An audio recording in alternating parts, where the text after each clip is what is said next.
Salut, moi c'est Rémi. Et lui c'est Patrick. Tout va pour le mieux? Oui. T'es sûr? Non, ça T'as va. besoin de rien? Les mecs te font des problèmes? Non, non, ça va, je vous assure. Écoute. On connaît. Mais bientôt tout ça c'est fini.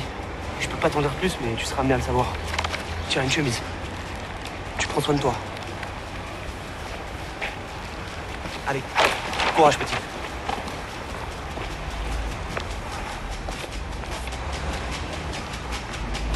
Je me sens bien quand je fais le bien.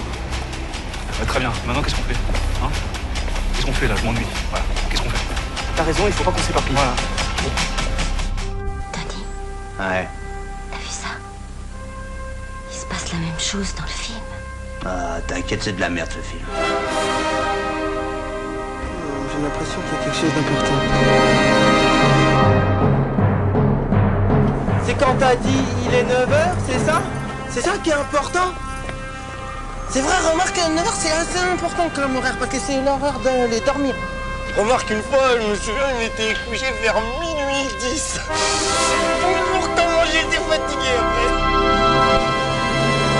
Oh, j'y passerai des jours, des nuits, des mois s'il me le faut.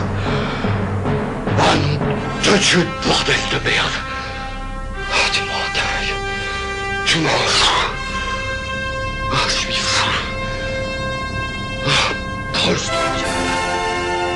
Ah, ton cul. C'est mon génie.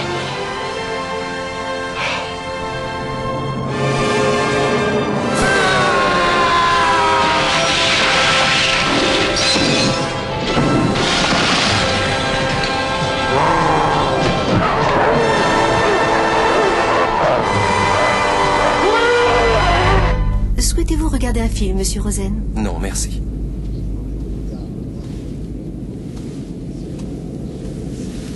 Souhaitez-vous regarder un film, monsieur Phelps?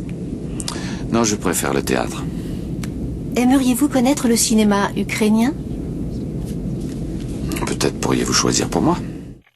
Bonjour et bienvenue, vous écoutez Le Cinéma est mort, l'émission nécrophile de Canal B avec bien sûr le docteur Moreau. Bonjour Antonin. Salut les kids. Pour une pré-rentrée de cette 13e saison, nous sortons à peine de la salle de cinéma, nous allons parler du film que nous venons de voir. Oui, parce qu'il fallait bien trouver un sujet, donc on s'est dit, mais oui, c'est vrai que ça réouvre les studios de Canal B, faisons une émission. T'as vu quoi? Rien. Moi non plus. Allons voir un film. C'est pas vrai, causons-en. T'as été voir des films, t'en parleras peut-être à la fin de l'émission, Ouais. suivant le temps qui nous reste. Après qu'on ait causé de Le Monde est à toi de Romain Gavras, second long métrage de Romain Gavras, après donc Notre jour viendra, hein, qui date déjà d'il y a 8 ans, c'était en 2010. Ouais, toujours au 21e siècle. C'est ça. Mm. Et là, du coup, on fait ça, on l'a assez peu fait, je crois, dans cette émission, hein, d'une émission à chaud comme ça, juste après avoir vu un film.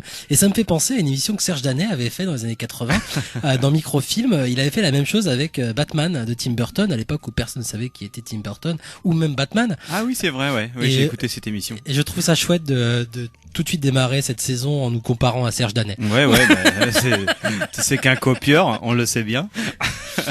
Il était en compagnie de quelqu'un, non? Oui, il était avec quelqu'un, il était à voir ça avec une copine à lui. Qui était psychologue, non? C'est pas ça? Je crois bien, ouais. Oui, que c'était ça, oui. C'était hyper intéressant. Mais de toute façon, il faut.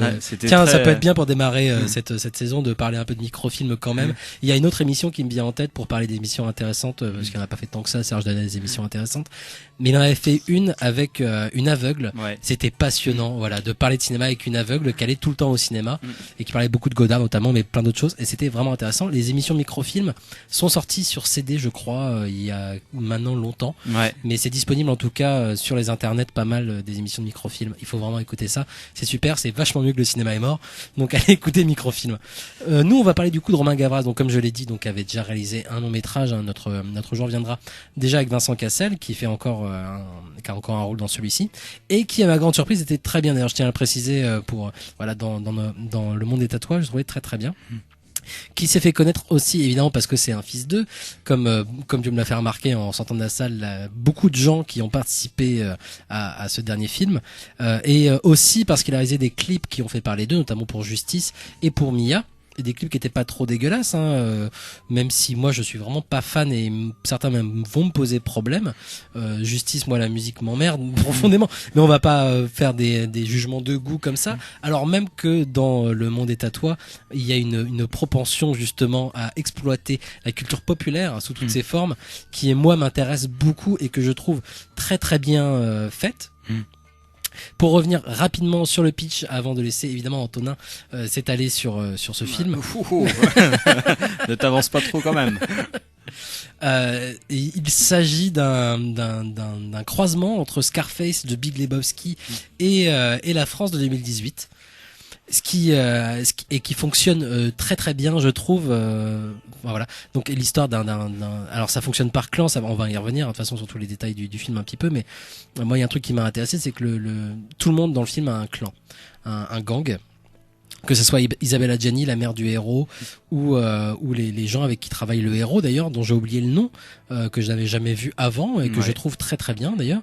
Et lui, ce héros-là justement n'a pas de gang, n'a pas de clan, et vraiment c'est le laisser pour compte comme pouvaient l'être les rouquins de Notre jour viendra, qui va chercher à créer sa propre famille finalement. Et surtout à créer une entreprise, à exporter Mr Freeze au Maghreb. C'est ça il a été dealer, il a fait plein de conneries, il est entouré de gens qui sont des voleurs. Lui, il veut avoir une vie voilà, dans les clous, avoir sa petite maison qu'il a en tête, à la Michael Mann. C'est le solitaire de Michael Mann. Ouais. Il a vraiment son projet, il a déjà les photos en 3D sur son téléphone de sa maison. Il a son projet et c'est utiliser le Mr Freeze au Maghreb pour être et de vivre dans une banlieue résidentielle, mais sûrement à Casablanca. Voilà, c'est ça. Mais avec sa petite piscine, tout ça, machin, quoi. Mais pour ça, il lui faut un petit peu d'argent quand même, et il pensait qu'il avait des économies. Mais sa voleuse de mer, Isabelle Adjani, lui a tout piqué, quoi. Donc il est obligé de s'enfoncer dans les déboires, à la manière. C'est pour ça que je compare ça à The Big Lebowski, parce que c'est lui-même qui va créer aussi ses aventures. De toute façon, avec derrière en plus des références, surtout ses amis qui ont des références, mais et comment il va réussir à s'en sortir. Est-ce qu'il va réussir finalement à justement avoir cette vie rangée des trafics et des emmerdes. Ouais. C'est la fin du pitch. C'est à toi de parler en fait. Non mais moi je suis toujours, j'étais vraiment très curieux de le voir et je m'attendais pas à bien aimer. Effectivement, j'ai trouvé ça plutôt très bon, en sachant que Notre jour viendra que je n'ai pas revu, mais je sais que j'étais allé voir ça et que ça m'avait pas mal ennuyé. Mais j'ai le souvenir aussi que c'était pas un film que j'avais trouvé ignoble. Je l'avais juste trouvé chiant. Il fonctionnait sur un concept dans mon souvenir. Encore une fois, parce que ça, je l'ai pas revu, mais c'était les roues qui se rebellaient. C'est ça. Je trouvais que ça, il y avait. Après, je pourrais pas trop en parler parce que c'est vrai que le souvenir est très très flou. Je me rappelle même plus si on en avait causé dans une émission. Mais c'est vrai que du coup, j'avais l'impression que c'était un peu pauvre, que ça s'arrêtait à son pitch et que finalement il y avait pas grand chose. Mais par contre, ce dont je me souviens, c'est que le film ne surabusait pas de certains trucs visuels qui aurait été un terrain sur lequel j'attendrais ce genre de cinéaste, à savoir que un cinéaste qui a fait du clip, espèce de raciste, mais qui vient, effectivement, je suis un raciste, de fils d'eux en général en plus, et c'est vrai qu'il y a le côté courtrage qui était mené dans les deux têtes. Les deux têtes les plus connues étaient Kim Chapiron, qui était lui-même un fils le fils de qui, de Loulou Picasso, parce que non, de Kiki. Parce qu'en fait l'autre c'est un copain, c'est ça qu'on confond. Mais de Kiki, je crois. Ouais, le fils de Kiki Picasso, et nous on connaît, c'est le fils de Loulou Picasso, qui est aussi quelqu'un de célèbre, qui est un fils d'eux et qui réussit comme par hasard. On se demande salut Camille.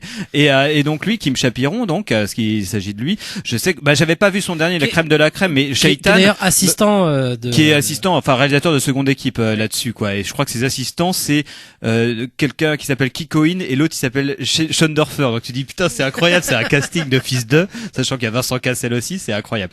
Mais en fait, ces bonhommes-là, je sais que Shaitan, dont j'ai pareil un souvenir assez flou, mais je me rappelle que c'était vraiment ce côté tout très clippé et tout ça, on le ressentait vraiment très fortement, ce côté petit malin visuel, ce côté sachant que c'est des mecs qui viennent un peu de la galaxie Kassovitz, un post Yann Kounen aussi, c'est un peu ça, ils viennent ils arrivent après cette génération là de Yann Kounen ou Kassovitz qui ont voulu donner un petit coup de pied dans la fourmilière du cinéma français post nouvelle vague en voulant faire un cinéma qui avait un impact visuel fort. La haine, c'est vraiment ça, on est à la fois ancré dans un truc social très très fort, dans une forme qui se veut hyper généreuse en Mais termes stylistiques. C'est important ce que tu viens de dire. C'est quand même, ils veulent parler aussi de leur époque. C'est-à-dire qu'ils arrivent à un moment, je pense, et Kassovitz en particulier, où il y a personne pour parler de leur époque, quoi. Il faut bien un moment, justement, et eux, leur truc, c'est le cinéma. Comment, voilà, on va utiliser le cinéma pour parler de notre époque. Bien sûr, et je pense, mais après, voilà, Romain Gavras, je pense qu'il est de ma génération, quelque chose comme ça, ou à peu de choses près. Il est vieux, oui. Il est vieux. Enfin, voilà. C'est pas non plus un jeune cinéaste. Doit avoir 40 ans ou un petit peu moins de 40 ans. Par contre, là où moi ça m'intéresse dans le cas du cinéma français, c'est que tu te dis là effectivement on sent que dans toute la forme du cinéma social et tout ça s'essouffle. Toute la nouvelle génération de fémissards qui essayent de renouveler le cinéma social en incluant des petits trucs un peu pop, ça devient d'un académisme forcené. On va plus les voir. Enfin, les films de Thomas Caillet, les films de Thomas Little, là, les films ou de Rebecca Slotowski, même si c'est un peu le haut du panier, mais il y a toute une galerie de cinéastes là qui essayent de renouveler le cinéma français d'auteur en incluant des petites incursions vers le fantastique. Dernièrement. Grave, ça c'était particulier parce que c'est le cinéma d'horreur, mais qui ressemble à une thèse de doctorat sur qu'est-ce que c'est le cinéma organique. Je pense particulièrement à un film qui était Le Petit Paysan, qui est pareil un film de Fémissard et qui a un vrai sujet très social français, qui à un moment fait une incursion dans le fantastique, comme si le cinéaste se disait oh là là, je suis en train de faire un film social français ancré dans un territoire, voilà, avec une vraie problématique sociale et politique qui correspond à ce qu'on attend du cinéma français. Il faut absolument que je dérive un peu sur des territoires un peu fantastiques pour quitter ça. Mais en fait, ça marche pas parce que ça reste, comme la plupart des cinéastes fémissards, à la déclaration d'intention. Donc, moi, je suis toujours assez curieux de savoir ce que ces petits sales gosses, dans lequel il y en a pas beaucoup qui émergent dans le cinéma français finalement, parce que c'est Kim Chapiron ou Gavras, c'est finalement déjà, comme je le disais, un peu âgé. Je prends des mecs comme Kassovitz qui ne tournent plus, qui n'arrivent plus à tourner a priori, ou qui ont très baissé les bras. Parce qu'il faut dire que Kassovitz, même ses derniers films qu'il a pu faire. Il n'y a pas vraiment de grosse merde dans la cinématographie de Kassovitz. Mais j'ai pas tout revu. Il faudrait que je revoie Les Rivières pourpres, des trucs comme ça. Mais il y a peut-être ces productions comme les productions américaines qui en effet étaient des échecs. Oui, c'est ça. Ouais. Il avait jusqu'au gros échec de Babylon AD, voilà, qui était assez documenté comme ça. Mais il y a un mec qui arrive à tourner pareil, mais c'est Gaspard Noé, dont on va voir le prochain film. Moi, je suis toujours curieux de voir ces types-là, parce que j'ai toujours l'impression que c'est des petits branleurs. Et souvent, comme le cinéma de Gaspard Noé, j'ai toujours l'impression que c'est un peu limité. Mais en même temps, je trouve ça toujours hyper salutaire de voir ces films-là, qui sont assez rares dans le cinéma français. Et c'est un peu sur ce terrain-là que j'attends un peu les Gavras et compagnie. Et sauf que j'étais plutôt étonné par comment arrive un peu la sagesse formelle quelque part du Gavras. Mais même en termes de propos, c'est-à-dire qu'il y a une forme de sagesse là-dedans. Par rapport d'embourgeoisement. Oui, peut-être. Non, mais voilà, de sage dans le côté justement, on se repose. On est assez loin, je pense, de moi ce que j'ai pu voir de Courtrage, mais justement qui était plein de colère. Ce qui c'est pas une colère qui me touchait particulièrement parce que c'était une colère qui était trop maîtrisé de toute façon dans le cadre formel, je veux dire. Et là par contre du coup il y a ce côté on évite les effets de force visuelle. J'ai le sentiment en tout cas d'avoir eu ça. On croit un peu à l'histoire et aux personnages qu'on présente.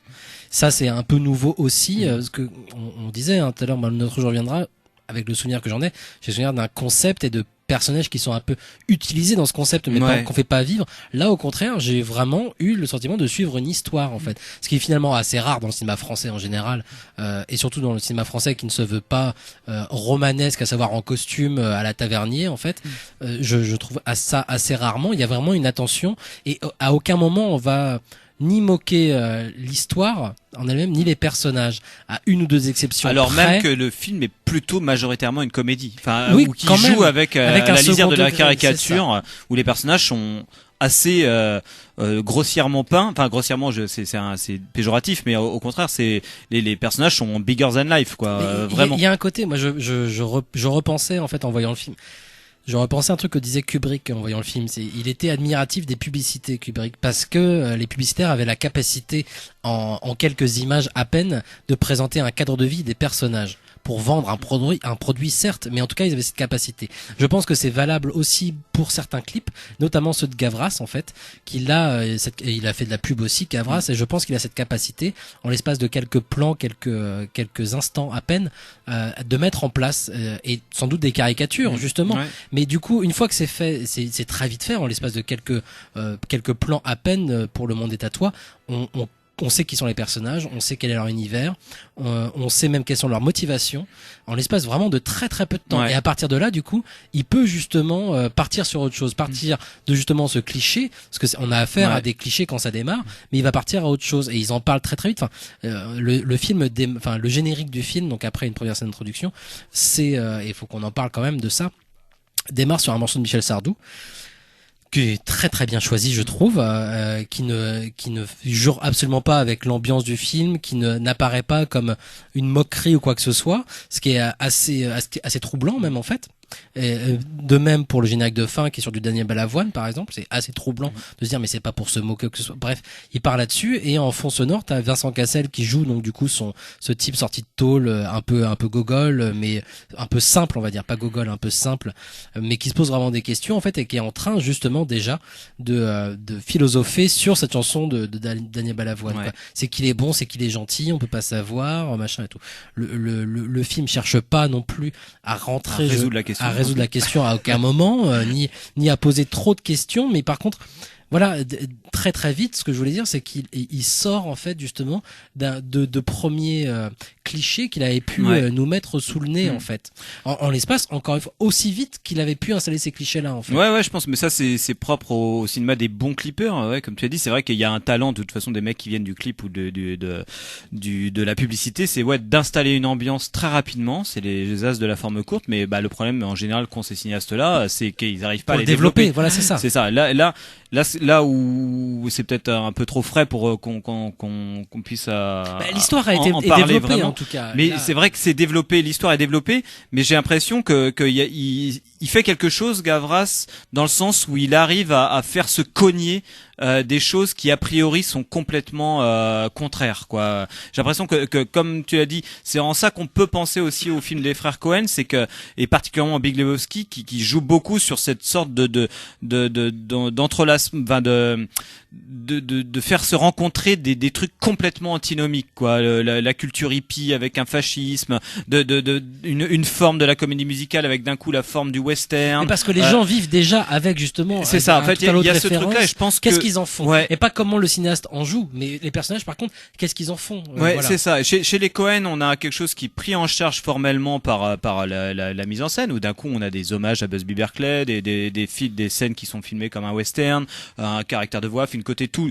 ça va être intégré dans la mise en scène, et puis aussi des personnages qui sont baignés dans cette culture-là et qui eux-mêmes sont le produit des images créées par le cinéma. Mais les Cohen, ils filment plus une mythologie. Ils filment une mythologie. Là, c'est ce que j'aime dans le film, c'est que c'est un film qui joue avec un mauvais goût absolu. Moi, c'est ce que je recherche quelque part au cinéma, et dans le cinéma contemporain. Je me dis, c'est une question qu'on peut se poser. Pas forcément dans l'émission, parce qu'on traite de moins en moins souvent le cinéma contemporain, parce que ça, on n'arrive pas à se mettre des choses sous la dent qui nous satisfont, mais c'est aussi quels seraient aujourd'hui des bonhommes qui arrivent à donner une forme à notre époque. Et peut-être que c'est parce que je suis vieillisson ou je sais pas quoi, je trouve que notre époque est pas forcément très très belle, elle est au contraire assez laide, que ça soit un peu sur tous les plans. J'ai l'impression que Gavras là-dedans, il prend quand même l'époque à bras le corps, c'est-à-dire que quand il voit une sorte un aquapark ou je sais pas quoi, lui il le filme, voilà, lui il fait des scènes là-dedans, c'est moche, genre il y a quelqu'un comme il y a que Godard pour filmer des endroits comme ça, parce que Godard au moins on peut pas lui enlever ça, c'est qu'il va filmer des trucs un peu moches, parce qu'il dit mais en même temps faut se coltiner avec son époque. Godard ou Fabien Antoniente, mais je rappelle qu'on avait avait fait une émission là-dessus où je défendais Disco en disant mais en même temps il y a une scène d'amour dans un Buffalo Grill, mais c'est ça l'époque aussi, quoi. Donc il faut le filmer, et j'ai l'impression que Gavras, d'une part on voit la France telle qu'elle n'est pas filmée en fait, quoi, parce qu'on voit des cités, on voit qu'elles sont filmées d'un certain point de vue qui n'est pas le point de vue des gens qui filment les cités habituellement. Oui, il Ou les c'est filme de plutôt la gris. même manière que les magasins de luxe. C'est ça, hein. il les filme de la même manière. Il va te filmer des barres d'HLM comme si c'était un truc. Ouais. Quand il va dans le magasin de luxe, il filme de la même manière. filme de la justement, même manière, quoi. Et ça, voilà. moi, je trouve ça super intéressant. Et donc quand même. tout s'entrechoque un petit peu, ce qui fait que t'as un peu toute l'époque qui est là, tout ce côté multiculturel de la France et de l'Europe, parce que voilà, t'as les Anglais qui sont là, ils sont pris, on part du cliché comme tu l'as dit, c'est les Anglais, c'est des bourrins, ils ont pas de cheveux, ils sont blonds peroxydés, ils ont des tatouages, c'est des bœufs quoi, et puis t'as les rebeux, bah c'est tous des voleurs, les Renois, bah ouais c'est pareil, et puis les Arabes, bah ils viennent, soit ils viennent du Qatar, ouais ils ont plein de pognon, voilà, mais ça part toujours du cliché, que des trucs comme ça, et puis ça arrive en s'entrechoquant avec d'autres trucs à créer un truc assez qui est soit très drôle, soit plutôt dérangeant et assez surprenant en fait, et des fois assez émouvant. Ouais, parce qu'on pourrait croire, quand tu dis en plus ça part du cliché et puis c'est présenté, tous les personnages sont présentés presque d'un point de vue raciste en plus, on pourrait penser presque à des Nouvelles du Bon Dieu qui pareil, lui prétendait justement montrer des univers différents, des entre guillemets des clans différents. Et c'était quoi ça, tu dis? C'est le film avec Christian Clavier.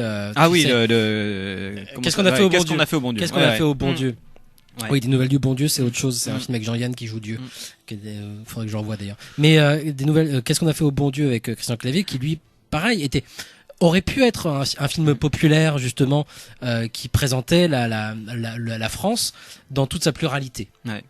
Sauf que ça se terminait, la morale du film c'était un peu on est tous racistes donc c'est pas grave, et on restait un peu sur les a priori et tout le bordel, et c'était assez dégueulasse quand même à voir quoi.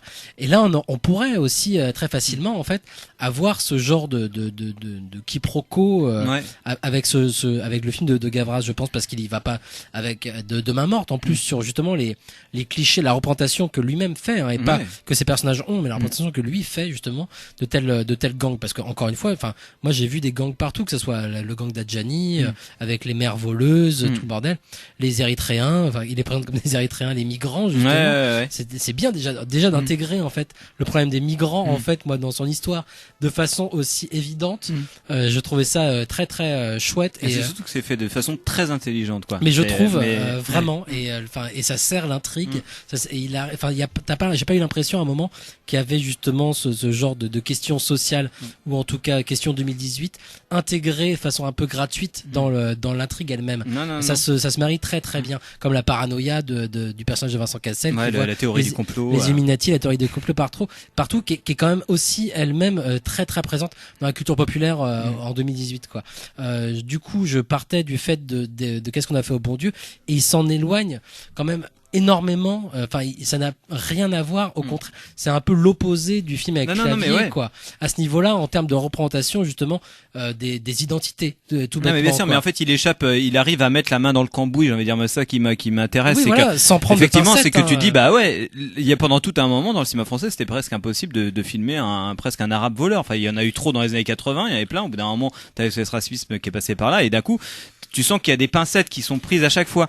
Là, tu te dis, il prend le truc, quoi. Voilà, c'est-à-dire qu'il traite des personnages, en fait. Il part du cliché, et puis il en fait des personnages, en fait, quelque part. Ce qui fait que ça passe carrément, et c'est hyper, moi, j'ai trouvé ça hyper frais. Enfin, formellement, et vu qu'il y a quand même un regard, je trouve plutôt, comme tu l'as dit, assez, pas amoureux, mais très tendre vis-à-vis de n'importe lequel de ces personnages, j'ai trouvé que c'était très rafraîchissant dans le pays dans lequel tu es, quoi, en fait, même si tu te dis c'est le bordel pas possible, et tu dis putain c'est quand même assez il y a un côté très pas humaniste, mais presque mais en tout cas il a un rapport généreux, avec où tu dis putain quelle richesse, quoi, c'est fou. Il y a un gros bémol à ce niveau-là en termes de personnages et d'acteurs. Pour moi, ça reste François Damien en fait.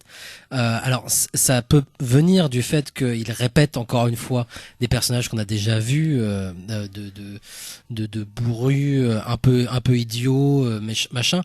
Le fait est que son personnage me semble aussi traité très différemment en fait. C'est justement un bonhomme qui exploite des migrants, qui les paye 1 euro de la journée, qui est très fier de ça, et qui dit en plus qu'il fait une action humanitaire. Bref. Et là, j'ai l'impression que pour le coup, on lui en fout plein la gueule à ce personnage. Et du coup, là, il y a une grosse faiblesse. Surtout que il me semble presque pas inutile dans l'intrigue, mais presque en fait. Et là pour le coup il y a un gros problème parce qu'en plus il me prend un peu trop de temps. D'ailleurs il le fait disparaître, je crois, complètement du film en fait. On sait pas du tout ce qui devient, il s'en est désintéressé complètement. Ça sent la scène coupée. Ouais, et il y a une grosse faiblesse avec ce personnage là.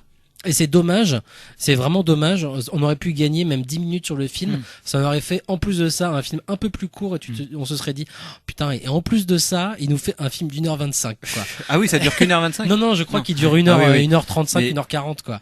Mais tu vois, 10 minutes de moins, ça rentrait dans une case où tu dis, là, on a un film qui a été fait presque, sur le moment, qui représente complètement la société telle qu'on la vit aujourd'hui, avec toutes les musiques, c'est-à-dire qu'on passe de Sardou à Jul, et on par PNL. Et Daniel Balavoine, et ça se marie extrêmement bien, et ça en accord totalement avec les personnages, même s'il y a 2 morceaux de Laurent Voulzy dans le film, je trouve qu'ils sont extrêmement bien utilisés, et pourtant je déteste profondément Laurent Voulzy, c'est tellement de la soupe que ça en devient absolument détestable, et pourtant c'est extrêmement bien utilisé dans le film. De voir ce personnage de Poutine, donc qui est un dealer complètement à la ramasse, qui pourrait être lui aussi d'ailleurs une très très grosse caricature absolument abominable. L'acteur qui le joue, je trouve, est extrêmement drôle en fait. Et il est étrangement drôle. Il est étrangement drôle et inquiétant à la fois. Mais il arrive aussi à avoir 2-3 plans extrêmement beau en fait, une danse au ralenti alors qu'il est défoncé au crack ou je sais pas quoi, qui est très très joli, et un moment où ces hommes de main sont en train de démolir tout un appartement autour de lui. Et lui, il est en train d'écouter Laurent Voulzy en fumant.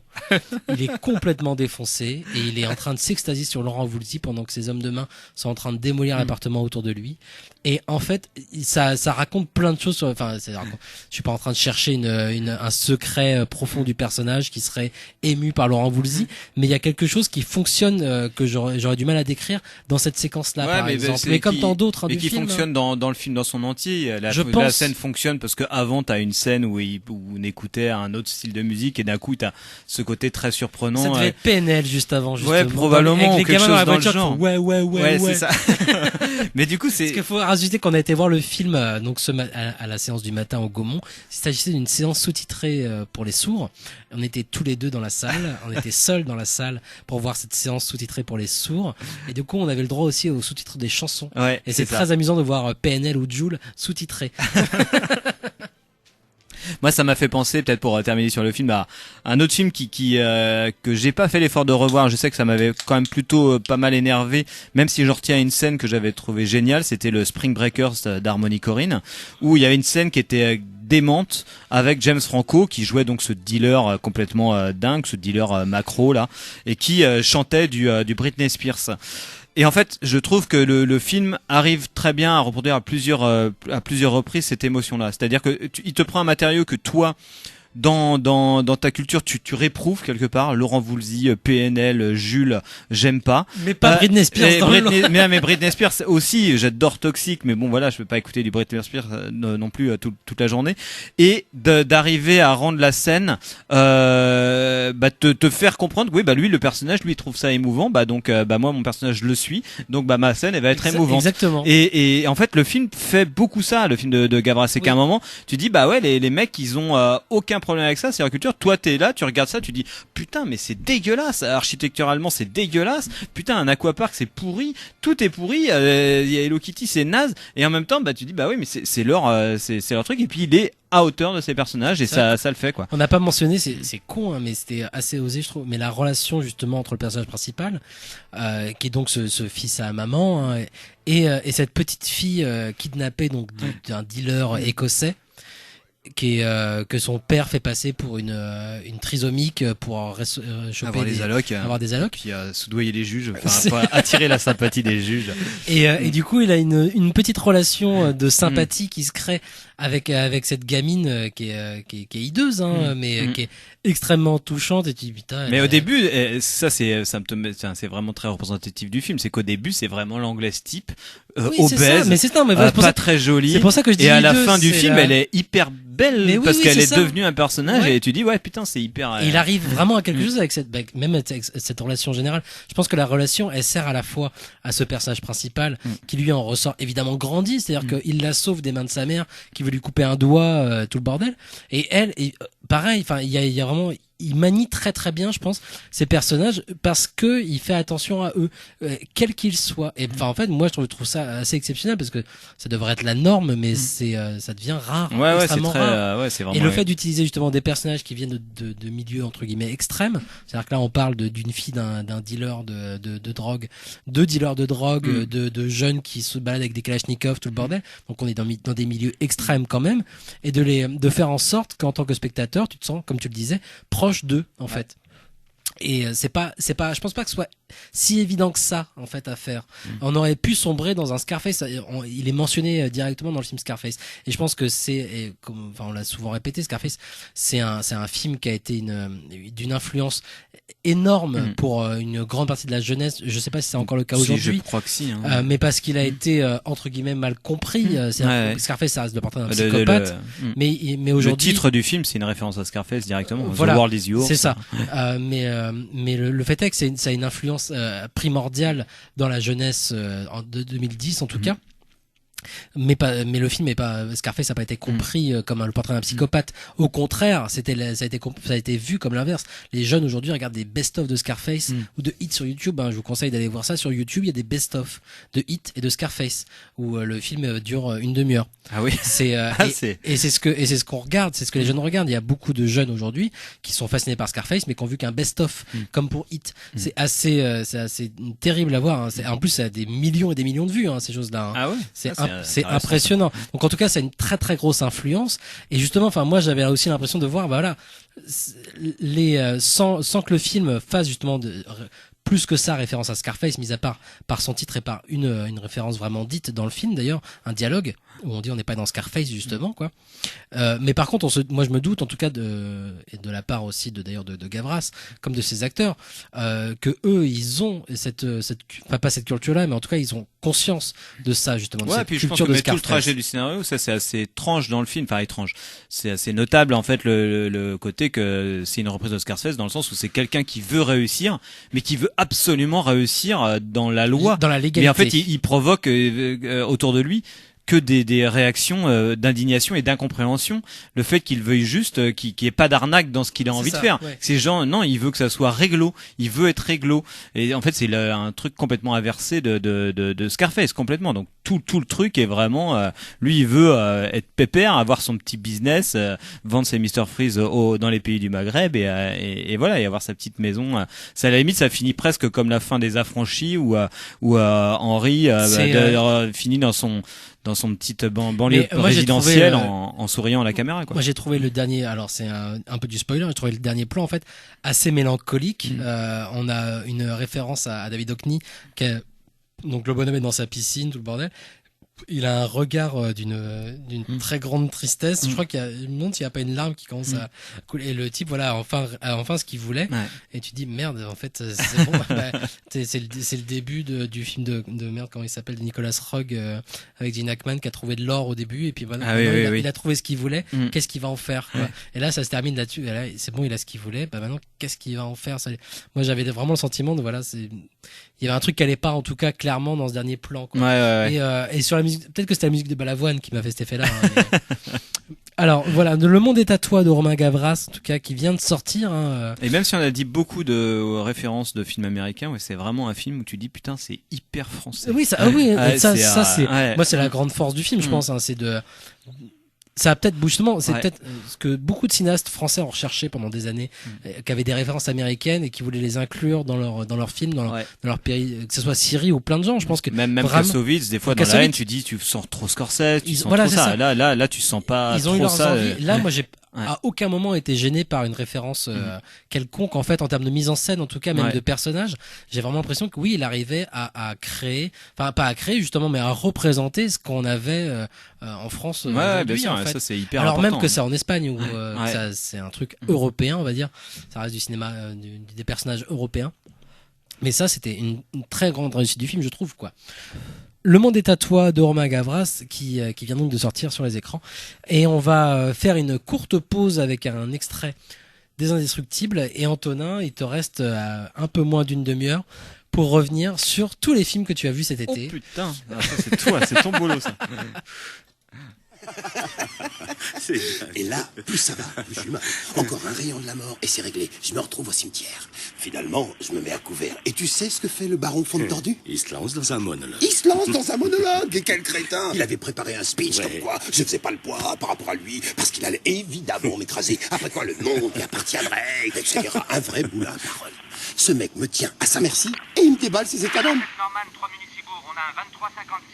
23,56, c'est un vol à main armée. Oh, quelle tristesse. Ouais. Super. Tu veux qu'on intervienne? Non. Et je vais te dire un truc. Je préférerais faire un bowling. Écoute, pour une fois, si on faisait vraiment ce que nos femmes croient qu'on fait. Hein? Rien que pour le fun.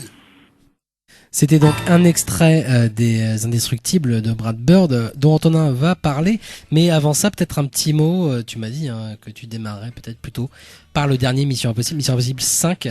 Ouais. Donc c'est toujours Christopher McQuarrie. Ouais, bah après c'est un peu les deux en même temps. C'est les deux blockbusters que j'ai vus cet été, je crois, les deux seuls, et puis les deux trucs sur lesquels j'avais un petit peu d'attente, surtout sur les Indestructibles évidemment vu que c'est signé par Brad Bird, un peu moins sur Mission Impossible parce que voilà, re-signé par le même cinéaste que le précédent Rogue Nation que j'avais pas du tout aimé quoi. En sachant voilà. Alors juste moi Rogue Nation comme les précédents d'ailleurs, même si celui de Brad Bird justement le 3. Le 4. C'est le 4 Attends, ça c'est le 6 là Ouais, c'est le 6. Oh. Ouais. 4, ah, c'est 5, vrai, 6, non, t'as raison, c'est le 6. Ouais, c'est ça. Je me suis trompé, c'est le 6. Le fait est qu'en Nation, moi, j'ai, comme avec beaucoup de films Tom Cruise que j'ai vus depuis quelques années, je me souviens avoir passé un très bon moment devant le film en me disant, voilà, c'est le genre de scène d'action que j'ai envie de voir. Que je comprends, c'est un type qui il a pris soin de faire des scènes d'action que tu comprends, qui sont bien filmées, voilà, c'est très efficace. Mais alors j'ai oublié le film tout de suite après l'avoir vu. Mais ouais, parce que terrifiant. Mais je pense que c'est ça, c'est qu'il y a aucun enjeu dans ces films-là. Enfin, moi, Rogue Nation, de toute façon, c'est clair et net que j'ai plus aucun souvenir de ça. J'ai le souvenir vague, même si j'en ai aucune image, d'un personnage féminin assez impactant, quoi. Je sais plus comment celle qui s'appelle Moreau. Non, ça c'était Léa Seydoux dans le 4 justement. Mais dans le 5, c'est une nana qui une actrice anglaise me semble-t-il, mais le personnage était suffisamment juste esquissé, elle avait un super impact, il me semblait. On la retrouve dans le 6, c'est la même actrice, le même personnage, et là j'ai pu trouver du tout pas du tout le même impact que j'avais vu dans le 5. Alors moi le problème que j'ai avec le film, c'est que justement il n'y a pas d'enjeu. Alors effectivement, il y a des scènes d'action qui sont probablement bien au-dessus en termes de mise en scène que toutes les scènes d'action qu'on peut voir dans les films d'action, les blockbusters à la Marvel et compagnie. C'est clair. Enfin, on comprend ce qui s'y passe. C'est des niveaux d'un James Bond. C'est des niveaux d'un James Bond, mais réalisé pas par Paul Greengrass, ou je sais plus si c'était lequel qui avait fait un James Bond affreux, la Quantum of Solace, qui était à chier là. Oui, non, ça c'était pas bien. Mais par contre, quand tu regardes ce que fait, par exemple, Sam Mendes, c'est son équipe là. Je pensais à celui qui a travaillé avec Mel Gibson. Martin Campbell, voilà. Ouais. Martin Campbell qui a relancé la franchise 2 fois de suite. Oui, c'est ça, Casino Royale et puis GoldenEye. Parce que justement, c'est un type de la vieille école qui se pose la question de où je pose ma caméra et qui cherche pas le Paul Greengrass à bouger la caméra pour donner un effet d'accident ou quoi que ce soit. J'ai oublié, c'était Mark Forster qui avait fait. Oui, c'est ça. Ouais, c'est ça. Là, c'était un scandale incroyable de réussir à faire une scène de poursuite en bagnole assez simple et tu ne comprenais absolument rien, quoi. Alors qu'il y avait une route de bagnole, me semble-t-il. Mais tu comprenais rien du tout. C'était horrible. Et mais ceci dit, voilà, Mission Impossible, c'est pas James Bond, quoi. C'est vraiment différent. Ça fonctionne pas du tout sur la même chose. Là, je suis pas d'accord. Moi, j'aime plutôt. Enfin, ça commence peut-être à se James Bondiser un petit peu, mais il y a un côté beaucoup moins. Enfin bon, c'est vrai que ça a tendance, de toute façon, James Bond étant lui-même en train d'évoluer, ça doit se rejoindre. C'est-à-dire que ça n'a pas démarré de la même manière, puisque le premier Mission Impossible, c'était quand même du De Palma, encore une fois, et que, en effet, c'était une autre, enfin, c'était, c'est une autre époque, oui, parce que du coup on a mis dans les mains d'un cinéaste un blockbuster. Après, ça a toujours été un peu le projet du truc, hein. La série, tu vois, même que le deuxième Mission Impossible soit réalisé par John Woo. Ça a été un échec. C'était pourri. Le troisième, c'est J.J. Abrams, me semble-t-il. Voilà. Donc c'était pareil. C'était quand même la volonté de donner ça à quelqu'un. Ça a été des échecs. Je veux dire. Et ça a été des échecs artistiques. Enfin voilà. En tout cas, les films sont irregardables, particulièrement celui de John Woo. C'est pas possible. Et il reste effectivement celui de Palma, qui est voilà. Après peut-être. C'est devenu en fait. Moi j'ai trouvé que c'est devenu plus intéressant quand clairement en fait repris en main par Tom Cruise lui-même en fait, et qu'il a fait de la franchise un autoportrait de Tom Cruise. Alors comment lui il évolue et comment lui il se représente en face du public en fait. Ce qu'il ne pouvait pas faire, même si avec De Palma tu sens De Palma l'utilise et que lui finalement ça lui convient. John Woo du coup il y a dû avoir une grosse lutte et Tom Cruise était encore en mode il sait pas très bien où il met les pattes. Mais là depuis même J.J. Abrams, tu sens clairement voilà que enfin après J.J. Abrams, celui de Brad Bird par exemple, enfin tu sens clairement pour moi c'est un film de, même si Brad Bird il met de ses choses à lui, on est d'accord, mais ça devient en fait une production, une franchise Tom Cruise en fait. Et mais moi, bien sûr. C'est là où pour moi ça devient intéressant, c'est-à-dire justement qu'est-ce que Tom Cruise fait de lui. Ouais, non mais c'est ça, mais je pense pas qu'il qu'est-ce que quelqu'un d'autre. Ah ouais, non mais bien sûr, je pense qu'il y a c'est ça de toute façon la base de la saga, mais comme tu l'as dit, après c'est plus compliqué que ça, c'est vrai que quand tu regardes le Mission Impossible 2, c'est presque irregardable parce que c'est le moment où Tom Cruise il est hyper puissant et que le Mission Impossible 2 c'est un véhicule à la propre gloire de Tom Cruise quoi. Oui, mais et qu'il est magnifié comme rarement il a été aussi magnifié, et sauf que ça marche pas du tout, c'est grotesque. C'est le moment où il veut être magnifié justement, et pas il a pas compris il a pas de fragilité et tout voilà. ça. Dans le 3 quand il va prendre J.J. Abrams, c'est aussi pour son background de mec qui fait du drama, voilà. Donc on lui met une femme dans les pattes, des sentiments, et il y a un côté où il est un peu plus fragile, et puis maintenant ça capitalise un petit peu plus là-dedans. C'est Ethan Hunt qui a une fêlure mais qui est en même temps une machine de guerre redoutable, qui est hyper performant, même si voilà, et puis on lui réadjoint une équipe. Enfin il y a un truc qui est intéressant à regarder. Mais les films, moi je trouve ceux réalisés par Christopher McQuarrie, j'ai rien contre le bonhomme, il a fait Jack Reacher, je trouve que c'est un truc que je pourrais appeler une série B, même si ça n'en a pas l'économie à partir du moment où il y a Tom Cruise dedans. Mais moi quand j'avais vu ça, Jack Reacher, je m'étais dit mais putain ouais, c'est du film un peu badass d'action que à peu près parfait de bout en bout, sans prétention, que j'ai envie de voir Herzog une fois méchant, par an quoi. Et puis il y avait Werner Herzog en méchant, ouais. Là le Rogue Nation, je n'avais aucune idée de où il voulait en venir, parce que lui-même je pense qu'il ne sait pas où ils veulent en venir, et je sens qu'on dans le dernier là, j'ai lu un article comme quoi même Christopher McQuarrie, qui est donc scénariste en premier lieu, hein. Il a été très connu parce qu'il a rédigé le scénario de Usual Suspects. Il a eu l'Oscar probablement pour ça, j'imagine. Et il est donc scénariste à la base, où il s'enorgueillissait d'avoir commencé le film sans avoir le scénario en fait, parce qu'en sachant que ces films-là, ils commencent la production parce qu'ils ont écrit les scènes d'action. Donc ils ont les scènes d'action, ils ont pas encore l'histoire. Et du coup, les scènes d'action, si tu te rappelles pas du film, c'est que les scènes d'action sont absolument dépourvues d'enjeux. C'est que tu vois, moi, là, je sais que ça a fait un effet, ce genre de principe de production, ça a un effet très simple. Pendant une demi-heure, si les scènes d'action sont plutôt bien mises en scène, pendant une demi-heure, t'es là, ouais, c'est super cool.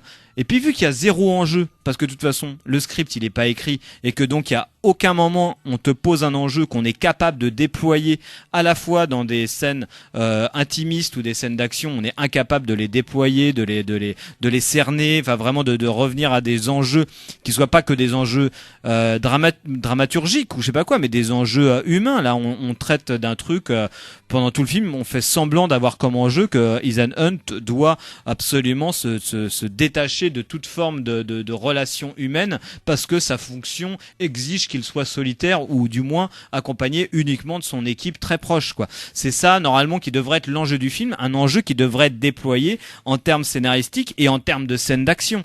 La dramaturgie ou la façon d'écrire les histoires et de filmer depuis les Grecs, c'est ça. Tu déploies quelque chose. Là, on a un écheveau de scènes d'action. À partir du moment où ils arrivent à Paris, il y a une super scène d'action dans des chiottes qui est probablement pompée d'un autre film. Ça me faisait penser à un truc, mais j'arrivais pas à mettre le doigt dessus. Mais la scène d'action est super, elle est très très bien foutue. À partir de là, voilà, tu te dis putain, ça y est, il y a le mec dont tu devines qu'il est le méchant, et finalement le film n'en fait tellement rien, que tu te désintéresses, et dès que ça se passe à Paris et tout ça, il y a plus aucun intérêt pour le film. Quand tu parles enfin moi ça m'intéresse beaucoup ça, le fait de construire un film autour de son action. Autour de ces scènes d'action, c'est différent d'ailleurs. Mais moi, ça me fait penser beaucoup à tout un cinéma d'action des années 80, début 90, qui a complètement disparu pendant longtemps, parce que du coup, justement, on est arrivé au bout. Mais notamment les films de Van Damme ou certains films de Schwarzenegger d'ailleurs. Je pense surtout à Van Damme en fait à ce niveau-là. Mais je sais qu'il y a beaucoup de films. Même le meilleur exemple, je pense que c'est Commando. Quand même dans cette veine de cinéma qui reprend repose sur justement ces scènes d'action où on a uniquement une très légère trame, voilà. Genre dans Commando, on lui a piqué sa fille, il faut qu'il aille la récupérer. Voilà. Et ce qui donnait lieu à des scènes qui, moi, par exemple, m'ont marqué étant enfant dans Commando. Que ce soit le s'armer, voilà. Après, c'est le trajet d'un héros aussi, hein. C'est-à-dire c'est encore un cinéma dans les années 80 qui était marqué, je pense, par la création du héros lui-même, en fait. Mais c'est pour ça que je pense qu'il y a une comparaison valable avec le cinéma de Tom Cruise, parce que il doit jouer là-dessus quand même sur comment. Enfin, j'ai pas vu celui-ci, hein, mais dans les précédents, il y avait toujours ça, de comment recréer le héros. Il perdait ses pouvoirs, grosso modo. Fallait qu'il les récupère et voilà. Je sais, tu me diras si c'est ça encore. Mais en tout cas, le fait est que dans des films des années 80. Notamment Commando par exemple, moi c'est des scènes qui m'ont marqué. Qu'est-ce qui fait qu'aujourd'hui, c'est une vraie question que je pose, j'ai pas la réponse, hein, qu'est-ce qui fait qu'aujourd'hui on va réutiliser le même concept, à savoir voilà, on va faire cette scène d'action par exemple Commando, on va faire péter une base à la fin, ou on va voilà, tel combat, telle course poursuite. Qu'est-ce qui fait qu'on se rappelle de Commando? Est-ce que c'est parce que j'étais un enfant? C'est possible aussi, hein. Mais que là, par exemple, on voit ça et puis on l'oublie tout de suite. Est-ce que c'est fort probable, hein. J'ai vu ça quand j'étais enfant, donc ça m'a marqué, comme plein de gens de ma génération, je pense. Ouais, bien sûr, et qui vont garder ça en tête. Les jeunes d'aujourd'hui, ils vont pas voir Commando, ça les intéresse pas de voir Commando. Ils vont voir Mission Impossible 6. Et c'est peut-être des scènes d'action qui vont les marquer aussi, en fait, parce que ou peut-être qu'ils vont s'en foutre parce qu'ils en voient tout le temps maintenant, aujourd'hui d'ailleurs, quoi. Mais je me pose vraiment la question, voilà, en sachant très bien que un film comme Commando a pu marquer les esprits beaucoup, même si c'était justement un film d'exploitation pas bon. C'est objectivement pas bon, Commando, quoi. Et ça m'a marqué, mais c'est pas bon. Est-ce qu'aujourd'hui un film comme Mission Impossible 6, qui a parmi les plus belles scènes d'action que tu peux voir cette année, par exemple, va avoir un quelconque impact sur quelqu'un, en fait? C'est absurde que je me pose cette question, que je me pose peut-être, mais ça m'intéresse vraiment. Bah ça, on demandera ça à nos enfants respectifs quand ils auront vu Mission Impossible à son passage télé, qu'ils auront 7 ans et qu'ils regarderont ça en loupé. C'est pareil, elle aura vu Commando avant. Ouais, elle aura peut-être vu Commando avant. Donc elle aura été marquée par Commando. On n'est pas les bons exemples. Après t'as quand même ce truc qui...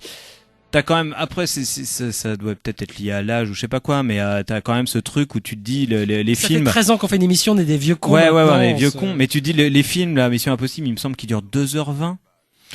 Commando, je pense que ça dure 1h30. C'est à 1h30. Là, moi, je sais que, sur Mission Impossible. C'est des films sans prétention. Moi, je me fais chier au bout de 40 minutes de film, quoi. Donc, si j'étais devant Commando, il en resterait plus que 40 autres minutes, quoi. Là, il en reste encore 2 heures, quoi. En fait, je pense que le vrai suivant de Commando, c'est Dwayne Johnson, en fait. Je t'en parlais tout à l'heure, mais, du coup, pour avoir vu Skyscraper, qui est pas bon, c'est pas un bon film. Mais je pense que, en fait, en y repensant, hein, on est une émission qu'improvise, hein.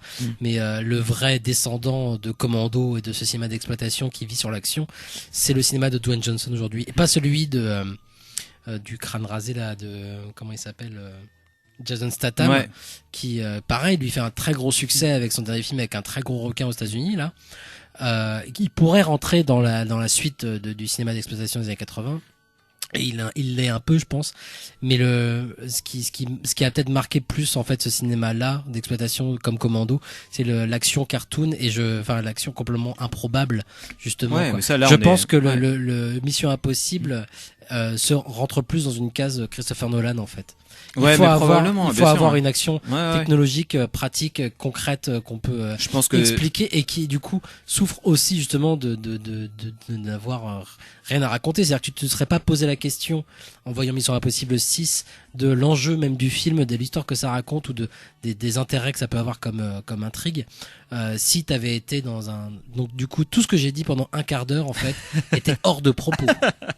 Non mais après je pense que t'as raison en tout cas sur Dwayne Johnson qui incarne ce truc là. Je me rappelle d'une anecdote où je crois que c'était pour Rampage où son personnage devait mourir à la base dans le script et où Dwayne Johnson a dit moi c'est hors de question que je meure. Je suis pas contre que les héros meurent, mais moi mon public, j'ai un public. Moi, je meurs pas à la fin de mes films. Ça, je suis comme Schwarzenegger quand il fait Commando justement. Je ne meurs pas. On est dans un du film qui doivent être légers. Et je conseille à tout le monde de regarder Jumanji avec Dwayne Johnson un dimanche soir. C'est parfait.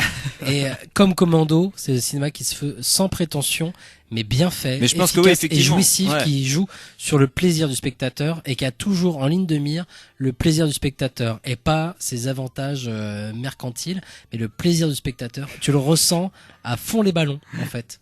Ouais, Et ce qui n'est peut-être pas le cas, justement, d'un film comme Mission Impossible 6. Bah moi, Mission Impossible, moi voilà, je regarde ça, je m'emmerde complètement, mais parce que je sais pas, hein, voilà, je l'ai peut-être trop vu de ce genre de film. Et je peux pas passer 2h30 devant un truc. Et comme tu l'as dit, il y a peut-être ce côté, voilà, Nolan et Villeneuve, cette sorte d'esprit de sérieux est passé derrière ça.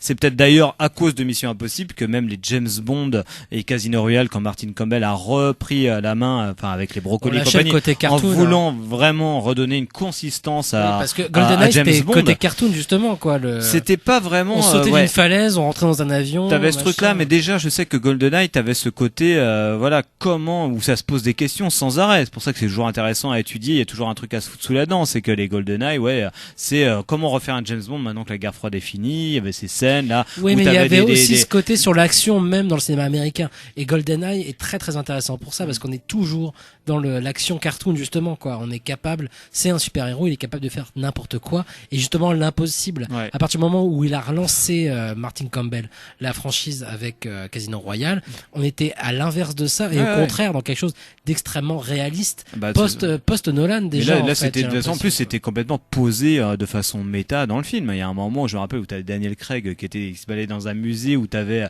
les différentes couches du squelette. C'était vraiment l'idée théorique du film. C'était alors on avait une image, on va la réincarner quoi. On va lui donner un corps hyper présent, le corps de Daniel Craig, et qui va souffrir, qui a un côté très physique. C'était pas le cas de Pierce qui va Brosnan, souffrir. quoi. Et on voyait dans la séance du musée là vraiment le squelette, les tissus musculaires, la peau derrière. T'avais voilà. D'un coup, on a un être humain. Il a relancé quelque chose qui est très important hein, quand même. Hein. Et probablement que ça a été fait aussi parce que ils étaient concurrencés par Mission Impossible avec un personnage qui justement était plutôt en souffrance quoi et qui commençait à les détrôner les James Bond sur le dans le box-office. Ils ont été un peu plus loin avec ça, mais moi je trouve ça intéressant comme évolution du héros du cinéma d'action américain, ce qui est quand même quelque chose d'extrêmement présent dans l'économie déjà et puis dans le cinéma. Enfin, l'influence est énorme entre un James Bond et Mission Impossible. Je pense que ça a moins d'influence finalement.